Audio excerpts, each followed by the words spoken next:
we have a financial system that's collapsed. It's barely, it could collapse again.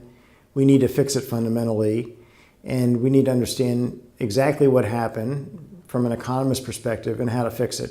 And I've been pushing for something called limited purpose banking, which is a fundamental reform of the financial system, which would take the leverage out of the financial intermediation and make the banks, make Wall Street safe for Main Street.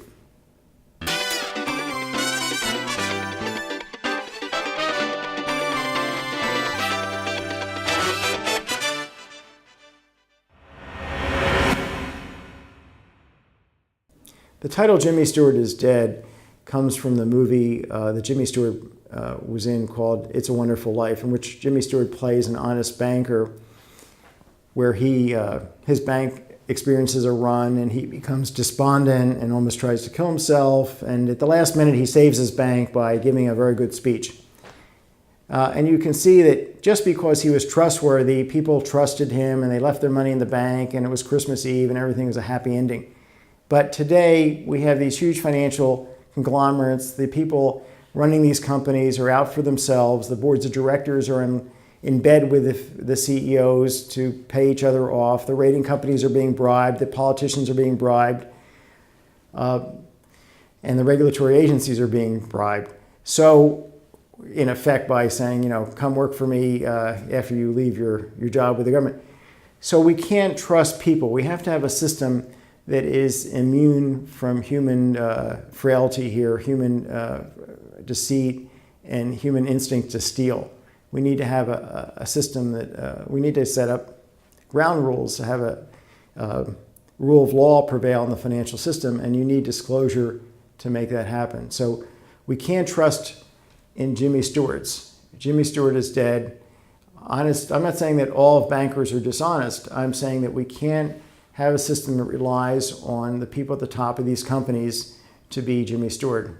You're the board here. You do what you want with this thing. There's just one thing more, though. This town needs this measly one-horse institution, if only to have some place where people can come without crawling to Potter. Come on. Now, the way this reform would work, which is limited purpose banking, that's the reform which I discuss at the end of the book, is that it would transform all the financial intermediaries that are operating with limited liability. In other words, the corporations, the financial corporations, who have the protection of their owners not losing their personal assets when they go bankrupt. So if they're going to operate with limited liability, they would have to operate as mutual fund companies. And mutual fund companies do one thing. They issue mutual funds, and the mutual funds are like little banks that take in money on an equity basis. They don't borrow any money, at least the mutual funds that I have in mind. They're 100% equity financed. The money comes in, people get back shares to the mutual fund, and then depending on what the mutual fund is specializing in, it buys those types of securities. So it might be a mutual fund that's buying mortgage securities, it might be a mutual fund that's buying stocks, it might be a mutual fund that's buying government short-term bonds or long-term bonds. There are in the US 8,000 different mutual funds, and by and large the mutual funds did not run into trouble when we had this financial collapse because by and large they weren't equity financed. So under limited purpose banking, you would restrict the financial intermediaries to one purpose, which is, you limit them to one purpose, which is intermediation. You wouldn't let them leverage. Since the mutual funds are not borrowing any money, they're not leveraging, they cannot go bankrupt. No, but you're thinking of this place all wrong, as if I had the money back in a safe. The money's not here. Well, your money's in Joe's house, that's right next to yours, and in the Kennedy house, and Mrs. Maitland's house, and 100 others.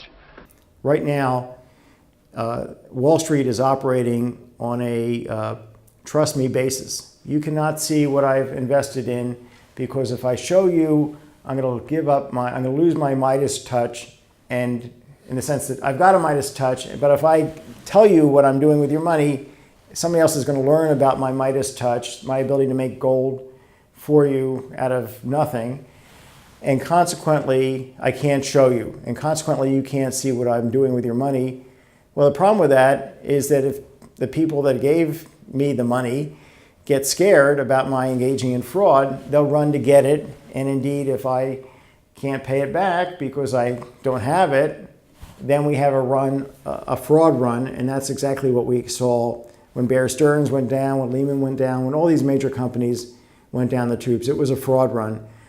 Limited purpose banking would have full disclosure. Proprietary information would take a backstage to honest, open financial exchange.